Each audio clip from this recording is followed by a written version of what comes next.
It was a cold, rainy evening when Rafik stumbled across the broken-down car on the side of the road. The storm had already knocked out power in most of the town, and visibility was poor. He was heading home after a long day of collecting scrap metal, soaked to the bone, pushing his old, rusted cart along the highway shoulder. The world didn't care much for men like him, poor, worn down, forgotten. But when he heard a faint voice crying for help through the heavy wind, something inside him stopped him in his tracks.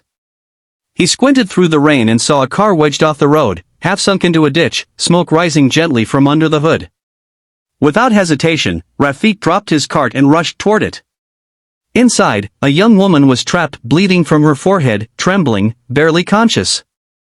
The doors wouldn't open, the driver's side was crushed, and the front tires were nearly submerged in mud. He didn't ask questions. He didn't think twice. He just acted. Using all the strength he had, he tugged at the door, grunting and straining as the metal groaned beneath his grip. It wouldn't budge. He ran to his cart, pulled out an old iron rod, and began wedging it into the gap. After what felt like an eternity, the door finally gave way. He pulled her out carefully, wrapping his worn-out shawl around her shivering body. "You're going to be okay, Beatty, daughter," he whispered softly, not knowing the weight those words truly carried. She tried to speak, but only managed to whisper, "My name is Ariba." He flagged down a passing truck, insisted they take her to the hospital, and then disappeared into the darkness before anyone could ask who he was. He didn't want praise, didn't want attention. He just wanted to help. At the hospital, Ariba regained consciousness. Her father, Mr. Cameron Malik, a wealthy businessman from the city, rushed to her side in panic. She told him about the man who saved her, describing his clothes, his weathered face, and how he had called her Beatty with such warmth.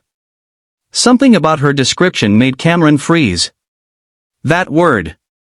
That voice. That face. Ariba noticed the change in his expression. "Dad? Do you know him?" Cameron swallowed hard. Memories long buried began to rise. Over 2 decades ago, he had made a decision that still haunted him. In his youth, he had fallen in love with a woman from a poor village. Her name was Zainab. Their love was fierce, but his family never approved. When she became pregnant, his parents gave him an ultimatum: leave her, or lose everything. Weak and afraid, Cameron chose wealth. He walked away. Zainab had sent him a letter after their daughter was born, but Cameron never read it. He had moved on, married again, and built a new life. He assumed they had moved far away. He never imagined that little girl might still be out there. Now, Ariba's words echoed in his mind: "He called me Beatty." Cameron asked the hospital staff, the truck driver, anyone who might have seen the man. N.